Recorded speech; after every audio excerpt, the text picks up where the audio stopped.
The conference room on the 42nd floor of Sterling Enterprises gleamed with polished mahogany and floor-to-ceiling windows that offered a breathtaking view of the city skyline.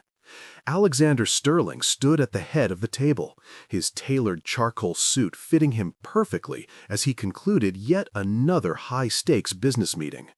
At 34, he had built an empire from the ground up, transforming a small tech startup into a billion-dollar corporation that dominated the industry.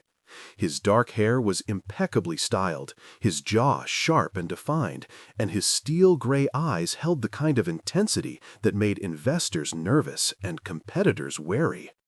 As the last board member filed out of the room, Alexander loosened his tie and walked to the window. The city sprawled beneath him like a kingdom, and in many ways it was.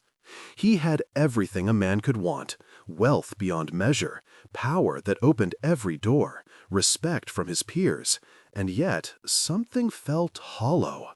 His phone buzzed in his pocket, and he pulled it out to see a text from his younger sister, Olivia. The message read, "Brother, you are impossible. When was the last time you went on an actual date? I am setting you up with someone, and before you say no, just trust me on this one. Friday night, 7 p.m., that new Italian restaurant downtown. Her name is Charlotte. Do not back out." Alexander sighed deeply. Olivia had been on his case for months about his non-existent social life. Between board meetings, international conferences, and the constant demands of running a global company, dating had fallen to the absolute bottom of his priority list. His last relationship had ended 2 years ago when his then-girlfriend told him she felt like she was dating his calendar instead of him. She had not been entirely wrong. He typed back a response. "Olivia, I do not have time for this. Please cancel it." 3 dots appeared immediately, followed by, "Already paid for everything. She is expecting you. If you stand her up, I will personally show up at your next shareholder meeting and tell everyone about the time you cried watching that dog movie. You know the one." Despite himself, Alexander smiled slightly. His sister knew exactly how to manipulate him. He texted back, "That is blackmail. Fine, one dinner, but this is the last time." The reply came instantly. "We will see about that. Wear the blue suit. It makes you look less intimidating." Alexander pocketed his phone and returned to his desk, where a mountain of contracts awaited his signature. He pushed the thought of Friday night from his mind and dove back into work, the place where he felt most comfortable and in control. Meanwhile, across the city, in a small but cozy apartment above a laundromat, Emma Rodriguez was having a very different kind of day. She stood in her cramped kitchen, which barely had enough room for one person to move around, stirring a pot of soup on the ancient stove that sometimes worked and sometimes decided to take a vacation from its duties. Her long brown hair was pulled back in a messy ponytail, and she wore faded jeans and an oversized sweater that had seen better days. At 28, Emma worked 3 jobs to make ends meet: waitressing at a diner during breakfast and lunch shifts, tutoring kids in math and English in the afternoons, and doing freelance graphic design work late into the night. Her phone rang, and she wiped her hands on a dish towel before answering. Her best friend Sarah's voice came through with barely contained excitement. "Emma, I need you to do me the biggest favor of your entire life." Emma laughed as she stirred the soup. "What kind of favor are we talking about here? Do I need to help you move again? Because last time I threw out my back carrying that couch up 4 flights of stairs." "No, nothing like that." "Okay, so you know how I have been talking to that guy from the art gallery, Michael? Well, his sister set him up on this blind date for Friday night. But here is the thing. He just found out his ex-girlfriend is going to be at the same restaurant with her new boyfriend, and he is absolutely panicking. He wants to cancel, but his sister already paid for everything, and the girl is expecting him. So I had this brilliant idea. What if you went in his place?" Emma stopped stirring and frowned. "Sarah, that makes absolutely no sense. You want me to pretend to be someone I am not and go on a date with a complete stranger who is expecting someone else entirely?" No, you misunderstood. The date is supposed to be blind. The girl, her name is Charlotte, she does not know what Michael looks like. His sister arranged everything, so technically Michael can send anyone. And before you say no, there is a $500 payment involved. His sister is loaded, and she said she would pay that amount to whoever shows up and makes it through dinner without causing a scene.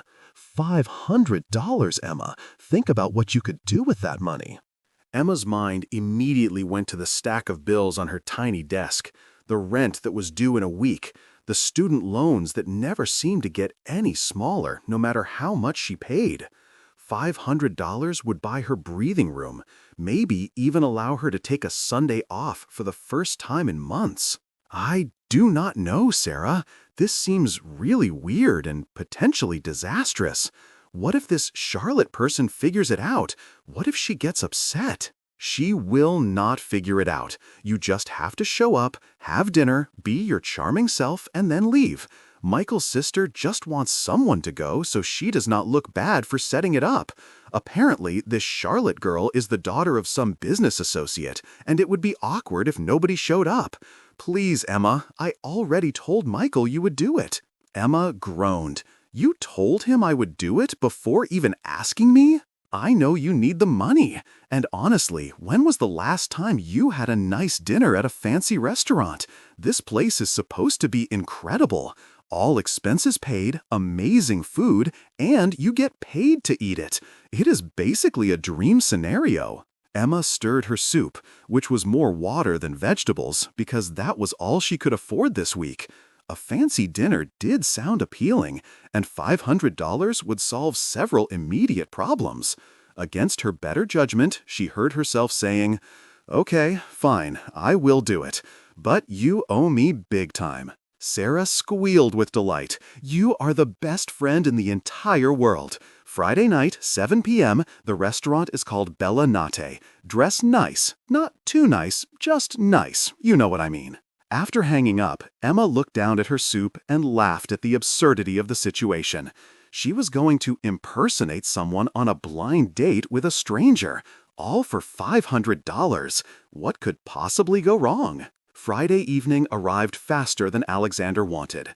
He had tried to find excuses to cancel throughout the week, but Olivia had checked in with him every single day, making sure he remembered and reminding him of the consequences if he backed out. So at 6:30, he found himself standing in front of his mirror, adjusting the blue suit his sister had insisted upon. His assistant had made the reservation, confirmed the details, and even ordered flowers to be sent to the table. Everything was arranged with the same precision Alexander applied to his business dealings. The restaurant, Bella Nate, was exactly the kind of place Alexander rarely had time to enjoy. It was tucked away on a quiet street with warm lighting spilling from its windows and the soft sound of Italian music drifting out every time the door opened. He arrived precisely at 7 and gave his name to the hostess, who smiled warmly and led him to a private table near the back, away from the main dining area. The table was set beautifully, with candles flickering and a small arrangement of roses in the center. "Thank you," Alexander said, taking his seat. He ordered a glass of red wine and checked his watch. 7:03. He appreciated punctuality and wondered if this Charlotte would be on time. Across town, Emma was having a minor crisis. She stood in front of her closet, which contained exactly 3 outfits that could be considered appropriate for a nice restaurant, and none of them felt right. She finally settled on a simple navy blue dress that she had bought at a thrift store 2 years ago for a job interview. It was elegant enough without being too formal, and she paired it with the only pair of heels she owned that did not have scuff marks. Her makeup was minimal, just enough to look polished, and she left her hair down in soft waves around her shoulders. Sarah had texted her the address and wished her luck. Emma took a deep breath, grabbed her small purse, and headed out. The subway ride to the restaurant took 25 minutes, and she spent the entire time trying to calm her nerves. This is just dinner, she told herself. You eat dinner every day. Admittedly, not at fancy Italian restaurants, but the principle is the same. Go in, be pleasant, eat food, leave with $500. Simple. When she arrived at Bella Nate, she stood outside for a moment, taking in the elegant facade. This was definitely not the kind of place she could ever afford on her own.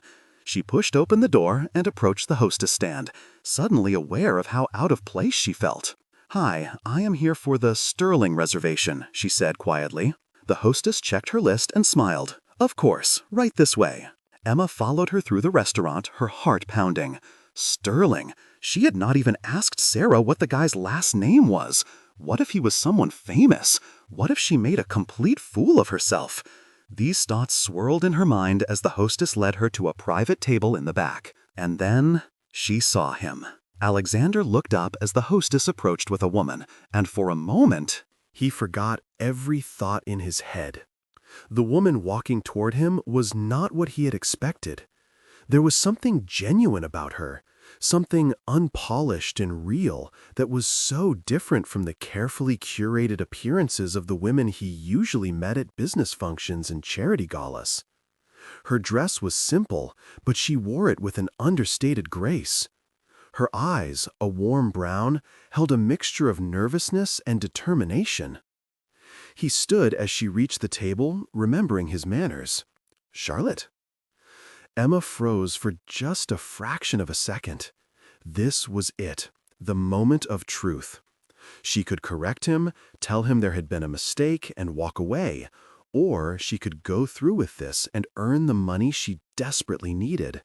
She made her choice. "Yes, hi, you must be Michael." Alexander's brow furrowed slightly. "I am sorry, there must be some confusion. I am Alexander Sterling. I believe my sister Olivia arranged this." Emma's stomach dropped. This was not Michael. This was someone completely different, which meant Sarah had gotten the details wrong, or there had been some massive miscommunication, and now she was standing here pretending to be someone named Charlotte for a man named Alexander who thought his sister had set this up. This was a disaster. But before she could formulate a response, Alexander pulled out her chair. "Please, have a seat. I apologize if there was any confusion with the names." Emma sat, her mind racing. She should tell him the truth. She should explain everything right now. But when she opened her mouth, what came out was, No confusion. I thought your name was Michael. My mistake." Alexander smiled slightly as he sat back down. Understandable. Blind dates are awkward enough without getting names wrong. I have to admit, my sister practically forced me into this. I hope you were not similarly coerced. Emma laughed, and it was genuine. "You have no idea. My friend Sarah convinced me this would be a good idea. I am not really the blind date type." "Neither am I," Alexander admitted, and Emma noticed some of the tension leave his shoulders. "I cannot remember the last time I did anything like this. My life is usually just work, more work, and occasionally sleep if I am lucky." A waiter appeared with menus and took their drink orders. Emma ordered water, too nervous to trust herself with wine, and Alexander ordered another glass of red. Once the waiter left, an awkward silence settled over the table. "So," Alexander said, breaking the silence, "what do you do, Charlotte?" Emma's mind went blank for a moment. What would Charlotte do? She had no idea who Charlotte was supposed to be. So she decided to just tell the truth, or at least a version of it. "I work a few different jobs, actually. I waitress, I tutor kids, and I do some graphic design work on the side." Alexander's expression showed genuine interest. "That is quite a diverse skill set. The graphic design is your passion, I assume?" Emma nodded, feeling herself relax slightly. "It is. I love creating visual stories, helping brands find their identity. The other jobs are just to pay the bills while I build up my portfolio and client base." "That takes real dedication," Alexander said, and Emma heard respect in his voice. "Building something from the ground up while supporting yourself, that is not easy." "What about you?" Emma asked, genuinely curious now. "What do you do when you are not being forced onto blind dates by your sister?" Alexander smiled, and it transformed his entire face, making him look younger and less intimidating. "I run a technology company, software development, cloud solutions, that sort of thing. It is demanding but rewarding. He was being modest, Emma could tell, but she appreciated it. She had no idea who Alexander Sterling was or what his company did, but she got the sense he was successful, very successful, judging by the watch on his wrist and the way he carried himself. Their waiter returned to take their food orders. Emma looked at the menu and tried not to let her eyes widen at the prices. The cheapest entree cost more than she spent on groceries in a week. Alexander noticed her hesitation. The lobster ravioli is supposed to be excellent here. Or, if you prefer something else, please do not hesitate. Order whatever sounds good. Emma chose the ravioli, and Alexander ordered a steak. As the waiter left, Alexander leaned forward slightly.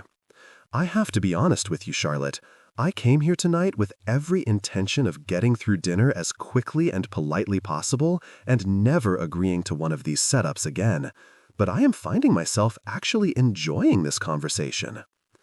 Emma felt a warmth spread through her chest, followed immediately by guilt.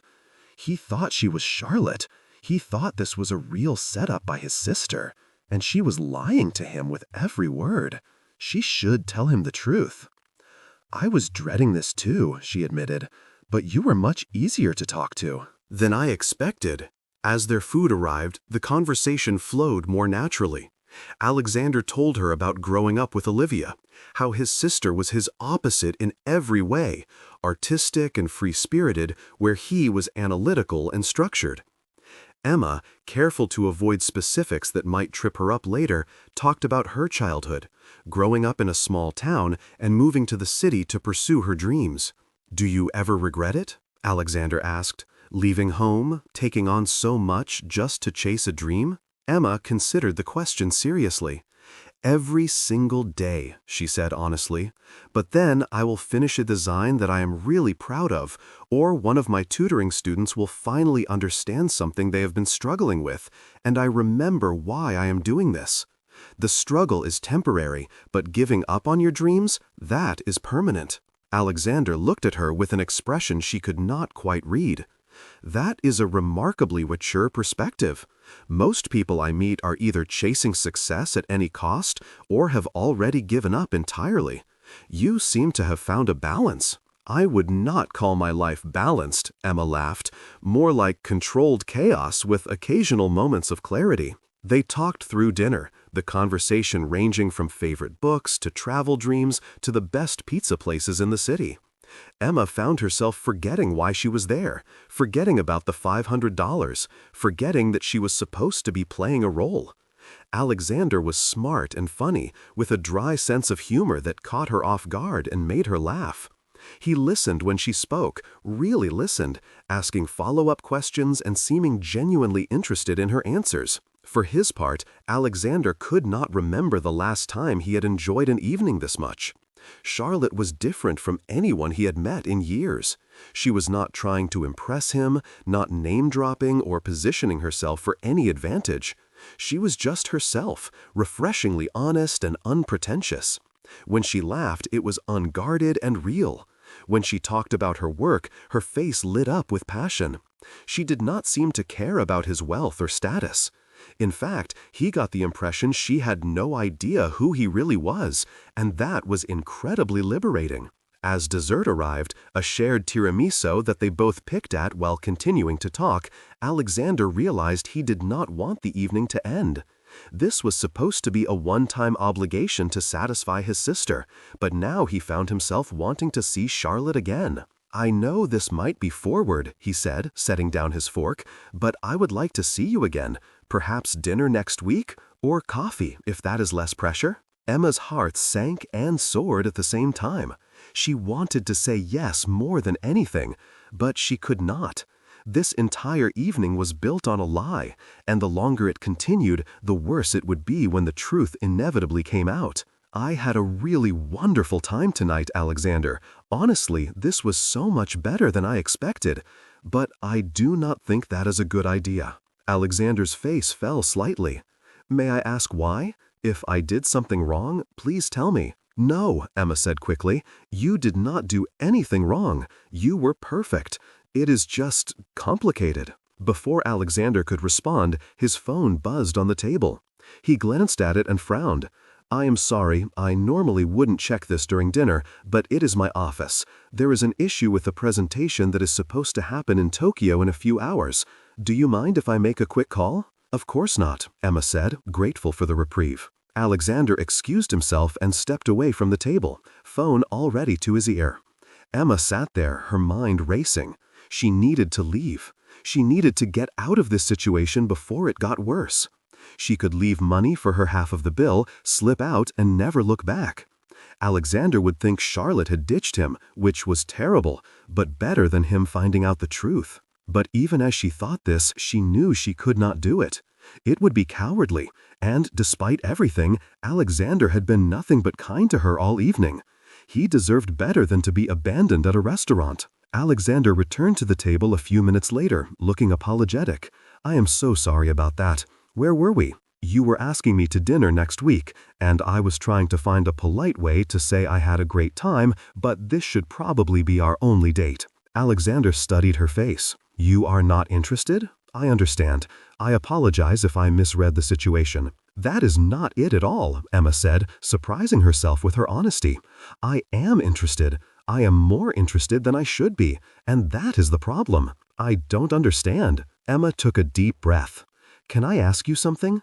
Did your sister really set this up? Like, did she specifically arrange for you to meet someone named Charlotte tonight?" Alexander nodded. "Yes, she texted me earlier." "This week? She said she had met you through a business associate or something like that, and thought we would hit it off. Why do you ask?" Emma's stomach churned. There had been a mistake somewhere, or perhaps multiple mistakes. But Alexander genuinely believed this was a legitimate setup, which meant if she told him the truth now, he would feel betrayed and foolish, and she could not bear to do that to him. "No reason," she said quietly. "I just wanted to make sure this was real." "It is as real as any blind date can be," Alexander said with a slight smile. "Look, Charlotte, I do not know what complications you are dealing with, but I can tell you this. I have not enjoyed an evening this much in years. You make me laugh. You make me think. You do not seem to care that I run a company or have money or any of the things that usually define me in other people's eyes. You just see me as a person. That is rare, and I would be foolish to let that walk away without at least trying." Emma felt tears prickling at the corners of her eyes. She blinked them away quickly. "You are making this very difficult." "Good," Alexander said softly. "Then I am doing something right." The waiter brought the check, and Alexander did not even look at it before placing his card down. As they waited for him to return, Emma made a decision. She would tell him the truth. Not here, not now, but soon. She would find a way to contact him, explain everything, and let him decide what to do with that information. It was the only fair thing to do. They walked out of the restaurant together into the cool evening air. Alexander's driver was waiting by the curb in a sleek black car. "Can I give you a ride home?" Alexander offered. Emma shook her head. "I am fine taking the subway. It is not far." Alexander frowned. "The subway? At this hour? Please, let me at least get you a cab." "Really, I am fine. I do this all the time." She could see him struggling with this, clearly uncomfortable with the idea of her taking public transportation alone at night. It was kind of sweet, actually. "At least let me walk you to the station," he said finally. They walked together in comfortable silence for a block, until they reached the subway entrance. Under the glow of the streetlight, Alexander turned to face her. "Thank you for tonight, Charlotte. Regardless of whether I see you again, I am glad this happened." Emma looked up at him, at this man who had somehow become so much more than just a stranger in a few short hours. "Me too." Alexander hesitated, then leaned down and kissed her cheek gently. "Good night." "Good night, Alexander." She turned and descended into the subway station, feeling his eyes on her until she disappeared from view. Once she was on the train, surrounded by the familiar rattle and hum, Emma let out a long breath. What had she done? She had lied to a genuinely good man, enjoyed every minute of it, and now had no idea how to fix the situation. When she got home, Sarah was waiting in her apartment, having used the spare key Emma had given her. "So, how did it go? Did you get the money?" Emma had completely forgotten about the money. I did not get anything from anyone. Sarah, I need to tell you what happened." She recounted the entire evening, from the mix-up with names to the incredible conversation to Alexander asking her out again. Sarah listened with growing concern. "Emma, this is bad. This is really, really bad. You have to tell him the truth." "I know, I will. I just need to figure out how." But over the weekend, figuring out how proved impossible. Emma had no way to contact Alexander. She did not have his phone number, his email, nothing. She tried searching for him online and discovered that Alexander Sterling was not just successful. He was a billionaire CEO whose company, Sterling Enterprises, was one of the biggest tech firms in the world. His face appeared in business magazines and news articles. He was completely and utterly out of her league. The realization made her feel even worse. He probably thought Charlotte was someone from his world, someone appropriate for a man of his status.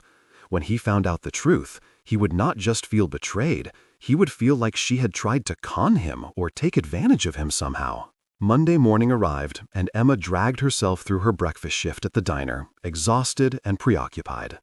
She was pouring coffee for a regular customer when she heard a familiar voice behind her. "Excuse me, do you have a moment?" Emma turned and nearly dropped the coffee pot. Alexander stood there in an impeccable gray suit, looking completely out of place in the worn diner, but somehow perfect anyway. "Alexander, what are you doing here?" "Looking for you," he said simply. "You didn't give me your number, and you said you waitressed. I took a chance that it might be here. This is the third diner I have tried." Emma set down the coffee pot with shaking hands. "I am Working. I cannot really talk right now. When is your break?" Emma glanced at her manager, who was watching with interest from behind the counter. 20 minutes. "I will wait," Alexander said, sliding into a booth by the window. Emma finished her shift in a daze, hyper-aware of Alexander sitting there, occasionally checking his phone, but mostly just watching her work. When her break finally came, she poured 2 cups of coffee and joined him at the booth. "You tracked me down," she said, trying to keep her voice steady. "I did. I realized after you left on Friday that I had no way to contact you, and that seemed like a problem that needed solving. Charlotte, I meant what I said. I want to see you again." Emma wrapped her hands around her coffee cup. "Alexander, there is something I need to tell you." His expression grew serious. "Okay?" This was it, the moment of truth. Emma opened her mouth to confess everything, but what came out was, "I am not who you think I am." Alexander tilted his head. "What do you mean?" "I mean, my life is not glamorous. I work 3 jobs to make rent. I eat ramen more often than I would like to admit. I bought this uniform at a second-hand store. I am probably the least appropriate person for someone like you to be interested in." "Someone like me," Alexander repeated slowly. "Charlotte, I run a company. That does not make me better than anyone else. And for the record, I find everything you just said more impressive than most of the people I meet who were born into wealth and have never worked a day in their lives." "You do not understand," Emma said, frustration creeping into her voice. "This cannot work. We are from completely different worlds." "So, we build a bridge," Alexander said simply. "Unless you are telling me you are not interested, in which case I will respect that and leave you alone. But if the only obstacle is that you think I care about money or status, you are wrong." Emma looked at him, at this man who had hunted her down across multiple diners just to ask her on another date, and felt her resolve crumbling. She should tell him the truth. She should tell him right now. But the words would not come. "One more date," she heard herself say, "but I get to pick the place this time." Alexander's face broke into a genuine smile. Deal. They agreed to meet on Wednesday evening. Emma refused to tell him where they were going, saying only that he should dress casually and be prepared to walk. When Wednesday arrived, Emma was a bundle of nerves. She had decided to take him to her favorite place in the entire city, a small community garden tucked between 2 buildings in her neighborhood. It was not fancy or impressive, but it was real, and she wanted him to see something real. Alexander showed up in jeans and a casual button-down shirt, and Emma had to admit he looked just as good dressed down as he did in a suit, maybe even better. "A garden," he said as she led him through the gate. "You said you wanted to see me again. This is me. This is where I come when I need to think or when the city gets too overwhelming." They walked along the narrow paths between raised beds full of vegetables and flowers. Emma pointed out the plot she had been tending, explaining how she had started helping out a few months ago and had been rewarded with fresh tomatoes and herbs. Alexander listened, asked questions, and seemed genuinely interested. When they reached a small bench overlooking the whole garden, they sat together in the fading light. "Thank you for bringing me here," Alexander said quietly. "This is special." "It's not a fancy restaurant," Emma said. "No, it's better. This is honest." They sat in comfortable silence for a while, watching the sunset between the buildings. Finally, Emma gathered her courage. "Alexander, I need to tell you something. About Friday night." He turned to look at her, waiting. Before Emma could continue, both of their phones buzzed simultaneously. Emma pulled hers out and saw a text from Sarah. Alexander checked his phone and frowned. "This is strange," he said. "My sister is asking if I had a good time on my date with Charlotte. She says Charlotte's mother just called her, very upset, demanding to know why I stood up her daughter." Emma's blood ran cold. "What?" Alexander read further. "Apparently, there is a real Charlotte. Olivia did set me up with someone named Charlotte Martin, daughter of one of her business associates. And Charlotte Martin was at the restaurant on Friday night. She waited for over an hour before leaving." The pieces started clicking into place in Alexander's mind. He looked at Emma, really looked at her, and she saw the moment he understood. "You are not Charlotte," he said slowly. "No," Emma whispered. "I am not." "Then who are you?" Emma took a deep breath and told him everything. The phone call from Sarah, the mix-up with Michael and the blind date, the $500 she desperately needed, the moment in the restaurant when she had made the split-second decision to lie. She told him about the guilt that had been eating at her all weekend, about how she had tried to find a way to contact him and confess, about how she had almost told him at the diner but chickened out. When she finished, Alexander sat in silence for a long moment. Emma could not read his expression, and that terrified her. "So, all of this," he said finally, "was for $500? "It sounds terrible when you say it like that," Emma said, tears starting to fall. "But yes, I needed the money. I am behind on rent and student loans and everything else. I know it was wrong. I knew it was wrong even when I was doing it.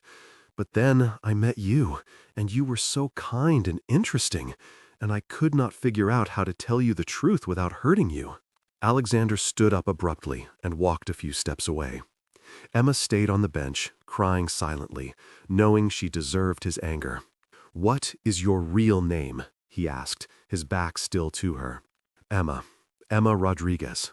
"Emma," he repeated, as if testing how it sounded. He turned around. "Why did you agree to see me again? You could have just disappeared after that night." "Because I liked you," Emma said honestly. "Because that dinner was one of the best nights I have had in years, and I was not ready for it to be over. I told myself I would find a way to tell you the truth, and I tried tonight, but that does not make it okay. I lied to you, Alexander. I let you believe I was someone I am not, and I am so, so sorry." Alexander walked back to the bench, but did not sit down. "Did you mean any of it? The things you told me about yourself, about your work, your dreams? All of that was true. The only lie was my name, and the fact that I was not actually supposed to be there. And when I said I wanted to see you again, what were you thinking? I was thinking I should tell you no. I was thinking this was all a huge mistake, and it would only get worse. But I was also thinking that I had never met anyone like you, and I did not want to lose that." Alexander ran a hand through his hair, clearly struggling with his emotions. "I should be furious with you. I should walk away right now and never look back." "I know," Emma said quietly. "I understand if that is what you need to do. But I can't," Alexander continued, "because everything I felt that night, everything I have been feeling since, that was real. You were real, even if your name was not. And I have been in enough fake relationships with people using their real names to know the difference." Emma looked up at him, hardly daring to hope. "What are you saying?"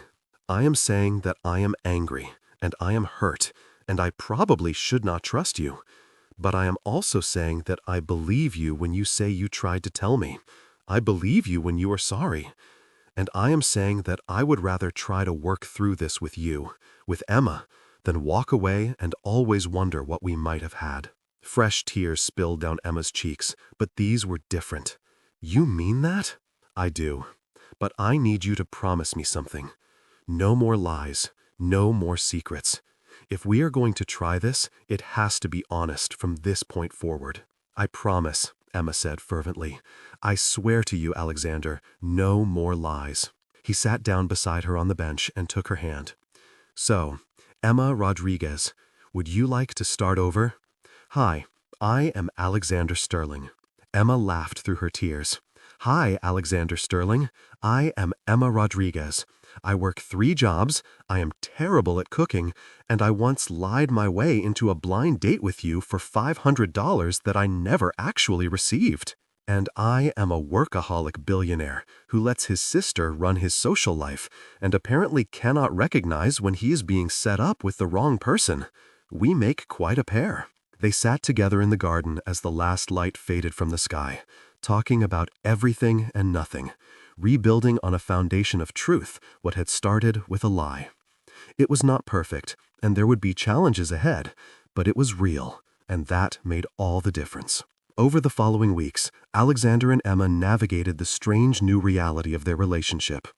Alexander insisted on clearing up the confusion with both Olivia and the real Charlotte Martin, which resulted in an awkward but necessary conversation where he explained the mix-up and apologized profusely. Charlotte Martin, it turned out, was actually relieved, as she had only agreed to the date to please her mother and had no interest in Alexander beyond a business connection. Olivia, on the other hand, found the entire situation hilarious once she got over her initial shock. She insisted on meeting Emma properly, and the two women hit it off immediately, bonding over their shared experience of dealing with Alexander's intense work schedule. Emma introduced Alexander to her world gradually. He met Sarah, who apologized profusely for the mix-up and admitted she had gotten several details of the plan wrong, leading to the confusion that started everything. He came to the diner during Emma's shifts and learned to appreciate the strong coffee and simple food. He saw her tiny apartment and did not judge her for the mismatched furniture and the way she had to move the kitchen table to open the bathroom door. In turn, Emma entered Alexander's world with trepidation. The first time he invited her to a company event, she nearly backed out 3 times. But Alexander stayed by her side the entire evening, introducing her proudly as his girlfriend and shutting down anyone who tried to make her feel inferior because she did not come from wealth. The differences in their backgrounds created friction sometimes. Emma struggled with Alexander's tendency to solve problems by throwing money at them, while Alexander had to learn that Emma's pride would not always let her accept his help even when she needed it. They argued about whether it was appropriate for him to pay off her student loans as a birthday gift, about whether she should quit her waitressing job now that they were together, about the optics of their relationship in his business circles. But they also learned from each other. Alexander started taking Sundays off, spending them with Emma at the community garden, or exploring parts of the city he had never bothered to visit despite living there his entire life. Emma allowed herself to dream bigger with her graphic design work, using connections Alexander introduced her to while making sure every client she landed was based on her talent, not his influence. 6 months after their fateful blind date, Alexander took Emma back to Bellinat, the restaurant where they had first met. Emma noticed he seemed nervous, which was unusual for a man who regularly gave presentations to thousands of people and negotiated deals worth millions of dollars. "Are you okay?" she asked as they were seated at the same private table in the back. Alexander smiled, but she could see the tension in his shoulders. "I am fine. Just thinking about the first time we sat here. How different things are now." Emma reached across the table and took his hand. Better or worse? Infinitely better. Even with all the complications, even with the arguments about money and background and everything else, this has been the best 6 months of my life. They ordered their food, falling into comfortable conversation about their week. Emma had landed a major client for her design business, a local nonprofit that wanted a complete rebrand, and she was excited about the creative freedom they were giving her. Alexander had just closed a deal that would expand Sterling Enterprises into 3 new markets, but he was more interested in hearing about Emma's project than talking about his own success. As dessert arrived, the same tiramisu they had shared on their first date, Alexander reached into his jacket pocket. "Emma, there is something I want to ask you." Emma's heart started racing. She had a sudden suspicion about where this was going. "That first night, when I thought you were Charlotte, I saw something in you that I had been searching for without even realizing it. Authenticity, kindness, the ability to see me as a person rather than a bank account or a business opportunity. And then, when I found out the truth, when I discovered you were Emma, all of those things were still true. In fact, they became even more pronounced because I understood the circumstances that had brought you there." "Alexander," Emma whispered, her eyes already filling with tears. "You have made me a better person, Emma. You have taught me to slow down, to appreciate things that cannot be bought, to find joy in simple moments. You have shown me what it means to work for something you believe in, to fight for your dreams even when everything seems stacked against you. I admire you more than I can possibly express." He pulled a small velvet box from his pocket and opened it, revealing a stunning but elegantly simple diamond ring. "Emma Rodriguez, will you marry me?" Emma looked at the ring, then at Alexander, then back at the ring. A year ago, if someone had told her she would be sitting in a fancy Italian restaurant being proposed to by a billionaire CEO, she would have laughed and asked what kind of fairy tale they were reading. But here she was, and it was real, and it was terrifying and wonderful all at the same time. "Yes," she said, her voice barely above a whisper. "Yes, of course, yes." Alexander slipped the ring onto her finger, and it fit perfectly. They stood simultaneously and met in an embrace, holding each other tightly while the few other diners in the restaurant broke into spontaneous applause. That night, as they left the restaurant, Emma thought about that first evening and the lie that had brought them together. It was not how love stories were supposed to start. There was no cute meet cute, no destiny bringing 2 people together in some magical way. There was just a desperate woman trying to make rent and a series of miscommunications that put her in the wrong place at the wrong time, or perhaps the right place at the right time, depending on how you looked at it. The engagement brought new challenges. Alexander's business associates were curious about his fiancée, and some were openly skeptical about whether a waitress with no family connections was appropriate for someone of his status. Emma endured more than one awkward dinner party where women in designer dresses asked pointed questions about how she and Alexander had met, clearly fishing for proof that she was a gold digger. Alexander handled these situations with a quiet firmness that Emma found incredibly attractive. At one particularly uncomfortable charity gala, a woman made a snide comment about Emma's dress, which was nice but clearly not from a high-end designer. Before Emma could respond, Alexander had stepped in. "Emma designed that dress herself," he said calmly. "She is an incredibly talented graphic designer and has recently expanded into fashion illustration. In fact, she is considering launching her own line. Perhaps you should commission something from her, Margaret. I think you would benefit from clothing with some actual personality." Emma had squeezed his hand under the table, both grateful for his defense and slightly mortified by the confrontation. Later that night, he apologized for putting her in the spotlight. "You do not need to fight my battles," she told him as they rode home in the back of his car. "I know you can fight them yourself, but you should not have to, not when people are being deliberately cruel." "It comes with the territory," Emma said. "You are Alexander Sterling. People are going to question why you were with someone like me." "Someone like you?" Alexander repeated, the same way he had at the diner months ago. "Emma, when are you going to realize that you are the one doing me a favor? I was slowly turning into a machine before I met you. All work, no life, no real connections with anyone except my sister. You saved me from that." Emma leaned against his shoulder. "We saved each other then. Deal? Deal. The wedding planning was an adventure in compromise. Emma wanted something small and intimate, while Alexander's business obligations meant they needed to invite at least 200 people, most of whom Emma had never met.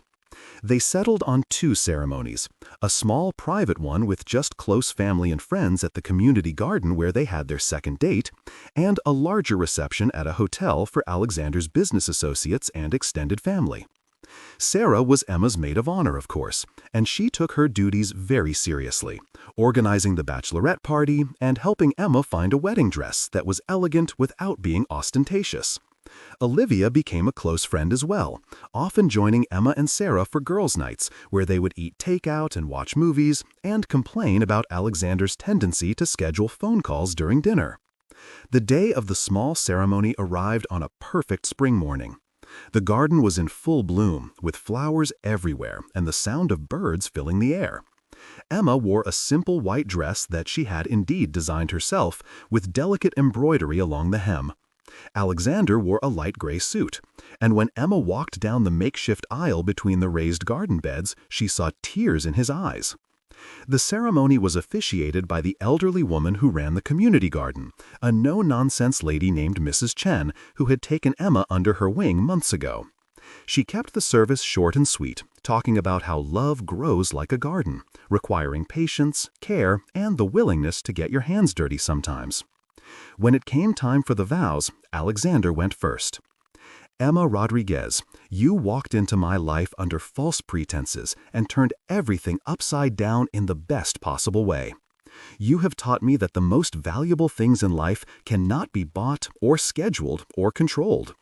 You have shown me what it means to work for something you truly want, to fight for it even when it seems impossible. I promise to support your dreams, to respect your independence, to never let my work consume me so completely that I forget what really matters. I promise to garden with you every Sunday, even though I am terrible at it. I promise to love you, not for who I thought you were, but for who you really are. Emma was crying by the time he finished. She took a shaky breath and began her own vows. Alexander Sterling, I came into your life for $500 and found something worth infinitely more. You have shown me that success is not just about survival, but about thriving. You have believed in me when I did not believe in myself. You have stood by me when others questioned whether I belonged in your world, and you have entered my world without hesitation or judgment. I promise to keep you grounded, to remind You to take breaks and eat real food, and occasionally turn off your phone.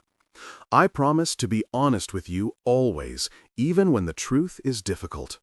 I promise to love you, not for your wealth or status, but for the man you are when all of that is stripped away. Mrs. Chen pronounced them husband and wife, and they kissed while their small group of loved ones cheered. It was perfect and simple, and exactly what Emma had dreamed of. The larger reception that evening was a different affair entirely. The hotel ballroom was decorated beautifully, with flowers and lights and a string quartet playing in the corner. Emma felt like Cinderella as she entered on Alexander's arm, facing a room full of people in tuxedos and evening gowns. But Alexander stayed close, introducing her to everyone and making sure she never felt alone or overwhelmed. During dinner, Olivia gave a speech that had everyone laughing and crying. She told the story of how she had set Alexander up on that blind date, having no idea that he would end up meeting someone completely different. She talked about how skeptical she had been at first when Alexander explained what had happened, worried that he was being taken advantage of. But then she had met Emma and realized that her brother had found something rare and precious. My brother spent years building an empire, Olivia said, her voice thick with emotion. He achieved success that most people only dream about, but he was lonely, even if he would not admit it. Emma changed that. She made him remember how to be human, how to laugh, how to live. So thank you, Emma, for loving my brother and for letting him love you. And thank you to whatever cosmic mix-up brought you two together, because I cannot imagine anyone more perfect for him. Emma stood and hugged Olivia, both women crying. When she sat back down, Alexander took her hand. "No regrets?" he asked quietly. "Not a single one," Emma replied. They danced their first dance to a song Emma had chosen, something soft and romantic that fit the moment perfectly. As they swayed together, Emma thought about the journey that had brought them here. It had started with a lie, yes, but it had become the most honest and real thing in her life. After the wedding, they honeymooned in Italy, spending 2 weeks exploring small villages and eating amazing food, and just being together without the pressures of work or social obligations. Emma took hundreds of photos, documenting everything from the incredible architecture to the stray cats that seemed to be everywhere. Alexander relaxed in a way Emma had never seen before, his phone turned off for days at a time, his focus entirely on experiencing each moment. One evening, as they sat at a small cafe overlooking the Mediterranean, Emma brought up something that had been on her mind. "Alexander, what are we going to tell people when they ask how we met?" Alexander considered this. "The truth, I suppose. Some version of it, at least. That I lied to you and pretended to be someone else? That a series of miscommunications and coincidences brought us together, and we fell in love despite the unusual circumstances. The details do not really matter to anyone else. What matters is that we found each other." Emma smiled. "You always know the right thing to say." "Not always, but I am learning." They returned from their honeymoon to face the realities of married life. Emma moved into Alexander's penthouse apartment, which felt absurdly large compared to her old studio. She insisted on keeping her graphic design business, though she did finally quit her waitressing job, much to Sarah's relief. Alexander made good on his promise to take Sundays off, and they spent those days at the community garden, or exploring the city, or simply staying home and being lazy together. There were adjustments, of course. Emma had to get used to having a household staff, which felt strange and unnecessary at first. Alexander had to get used to Emma's tendency to leave her art supplies spread across whatever surface was available. They argued about money sometimes, with Emma insisting on contributing to household expenses, even though Alexander's income made her contributions essentially meaningless. They compromised by setting up a separate account for Emma's business earnings, which she used for her personal expenses and donations to causes she cared about. Emma's design business grew steadily. Word spread about her talent, and she began landing bigger clients, including several that had nothing to do with Alexander's connections. She hired an assistant, then a second one, and eventually rented a small office space where she could work and meet with clients. Alexander was her biggest cheerleader, celebrating every success and offering support during the inevitable setbacks. On their first anniversary, Alexander surprised Emma by taking her back to the community garden. But this time, there was something new. A bench with a small plaque that, "For Emma and Alexander, who proved that love can grow anywhere." For Emma and Alexander, who proved that love can grow anywhere. "Mrs. Chen orchestrated this," Alexander admitted. "She said the garden needed a proper bench, and I said I would fund it on the condition that we got to dedicate it." Emma sat on the bench and pulled Alexander down beside her. "You know, when I agreed to go on that blind date for $500, I never imagined it would lead to all of this." "Do you wish it had been different, that we had met some other way?" Emma thought about this seriously. "No, because if we had met at a business function or through mutual friends or any other normal way, I do not think it would have worked. I would have been too intimidated by who you are, and you might have dismissed me as just another person trying to get close to you for the wrong reasons. The unusual circumstances forced us to see each other as people first, before all the other stuff got in the way." Alexander kissed her forehead. "You are probably right, though I still maintain that you owe me $500 for that first date." Emma laughed. "I never even got paid for that job. Sarah's friend Michael disappeared and never gave me the money." "Consider it an investment then. $500 you did not receive in exchange for a lifetime with me. That is a pretty good return." "The best return I could have imagined," Emma agreed. As they sat together on their bench, watching the sun set over the garden they both loved, Emma reflected on the strange and wonderful path that had brought them together. It had not been perfect or traditional or anything like what she would have planned, but it had been real, and it had been theirs, and that made it perfect in its own way. Years later, when people asked Emma how she met her husband, she would smile and tell them it was a long story. Some would press for details, and she would give them the sanitized version about a blind date mix-up that led to an unexpected connection. Only close friends and family knew the whole truth, including the part about the $500 and the moment of panic when Emma had to decide whether to confess or commit to the lie. Alexander would sometimes add his own commentary to the story, joking that he had been catfished before catfishing was really a thing, or that he had married an imposter and did not regret it for a second. Emma would roll her eyes and elbow him playfully, but she loved the way he could find humor in what had been a terrifying situation for her at the time. They built a life together that was a blend of both their worlds. They attended charity galas and business dinners, but they also volunteered at community gardens and local nonprofits. They lived in the penthouse, but kept a small apartment in Emma's old neighborhood that they used as a weekend retreat when they wanted to escape. They traveled to exotic locations for business and pleasure, but their favorite trips were often the simple ones, driving to small towns and exploring without an itinerary. Emma never forgot where she came from or how close she had come to missing out on everything because of pride or fear. She used her platform as Alexander's wife to advocate for causes she believed in, particularly programs that helped young people pursue creative careers without drowning in debt. She funded scholarships, mentored aspiring designers, and spoke openly about her own struggles with money and self-doubt. Alexander, for his part, became more than just a CEO. He became a partner in the truest sense, supporting Emma's dreams with the same intensity he brought to his business ventures. He learned to value rest and relationships alongside productivity and profit. He discovered that success was not just about what you built, but about who you built it with and for. On their 5th anniversary, they returned to Bella Notte one more time. The restaurant had become their tradition, a yearly pilgrimage to the place where everything had started. As they sat at what they now considered their table, Emma raised her glass of wine. "To blind dates, mix-ups, and $500 I never received." Alexander clinked his glass against hers.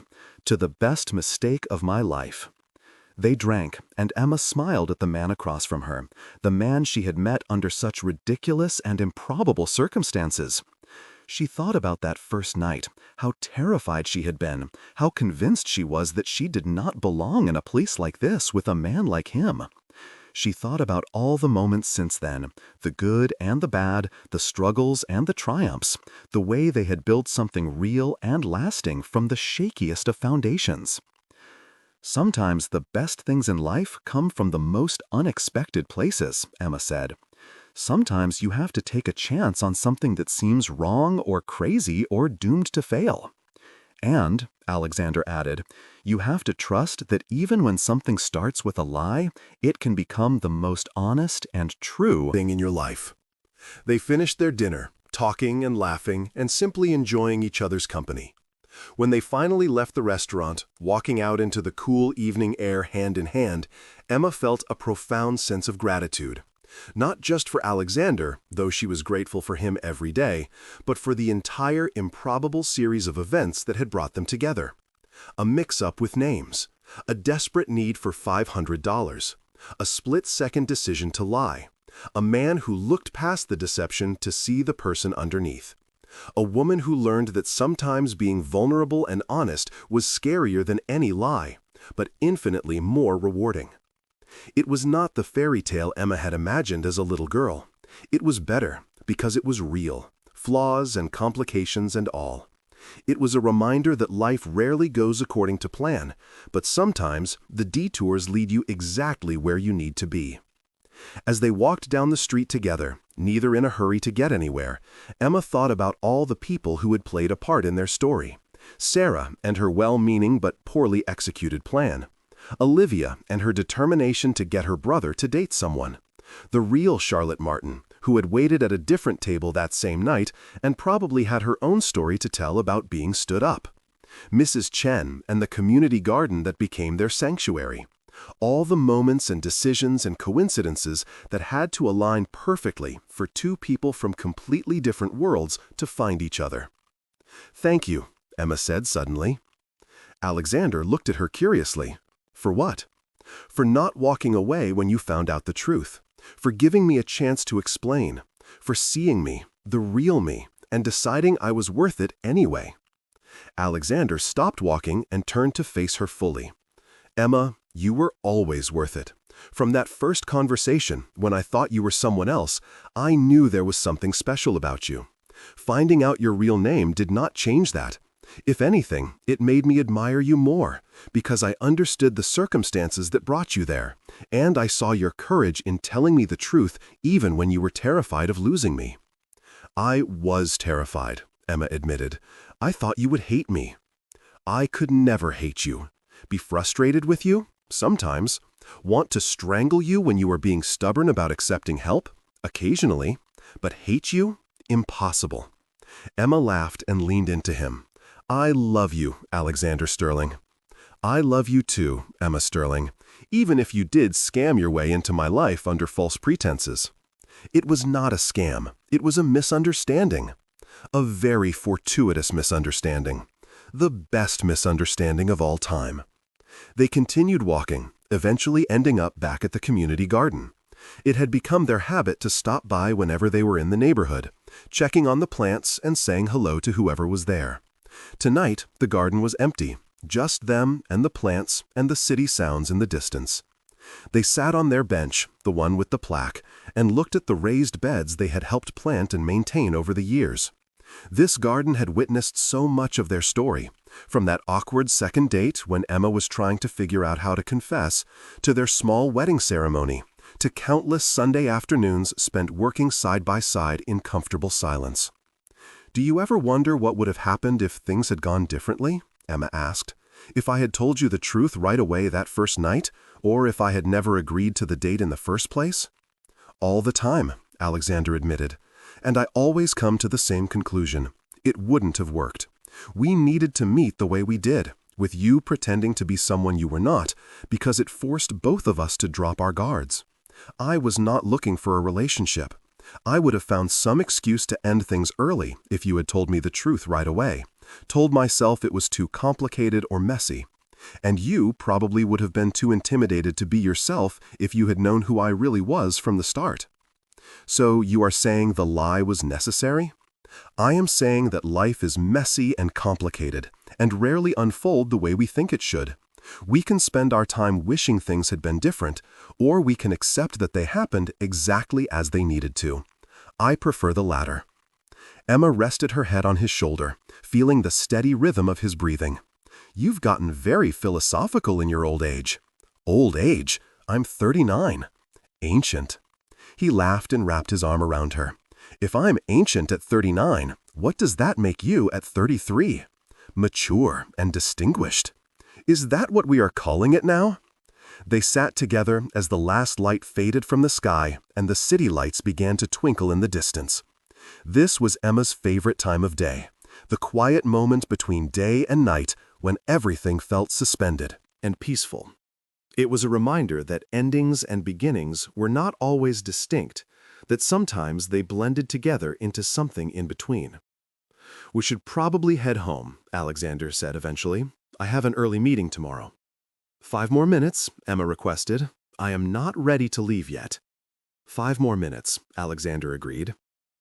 Those 5 minutes stretched into 10, then 15, as they sat together in their garden, reluctant to let the evening end. It was moments like these that Emma treasured most, when there was nowhere they needed to be and nothing they needed to do except be together. All the money and success and status that came with being married to Alexander Sterling meant nothing compared to the simple joy of sitting on a bench in a community garden watching the stars appear one by one overhead. Finally, they stood and walked hand in hand toward the gate. Emma took one last look back at the garden, at the bench with their plaque, at the raised beds full of growing things, and felt a surge of contentment. This place had given her so much, not just vegetables and flowers, but perspective and peace and a place to build something real with the person she loved most. "Ready?" Alexander asked, holding the gate open for her. "Ready," Emma confirmed, stepping through. They walked home together through the city streets, past the brightly lit shops and the crowded restaurants and the endless stream of people going about their evening. Emma thought about how she used to walk these same streets feeling overwhelmed and exhausted, worried about money and the future and whether she would ever achieve her dreams. Now she walked them feeling grateful and content, secure in the knowledge that she had built a life she was proud of, not in spite of her humble beginnings, but because of them. The journey from that first blind date to now had been full of unexpected turns and challenges. There had been moments of doubt and fear, times when Emma wondered if she was making a terrible mistake by pursuing a relationship with someone so different from herself. There had been judgmental looks and whispered comments and people who assumed she was with Alexander for his money. There had been arguments about finances and lifestyle and the fundamental differences in how they had been raised.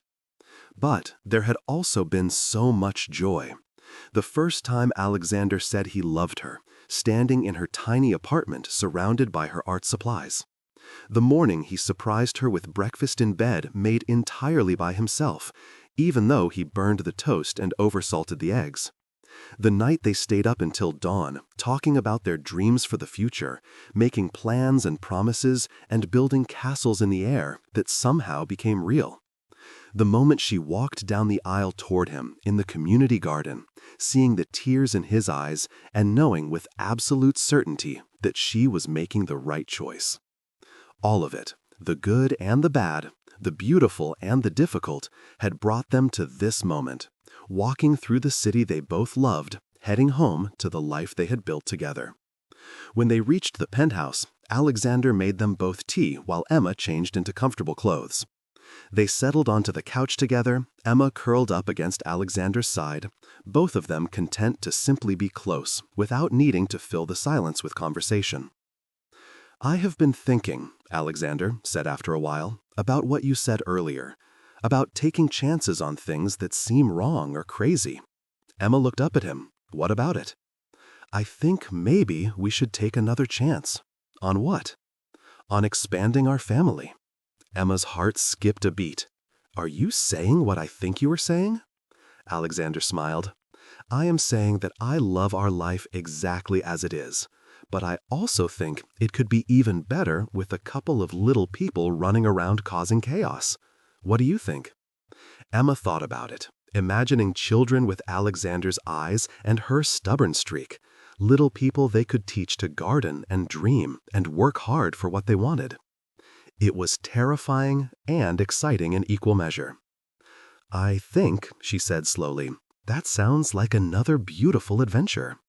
Alexander kissed the top of her head. "Then let us take it together."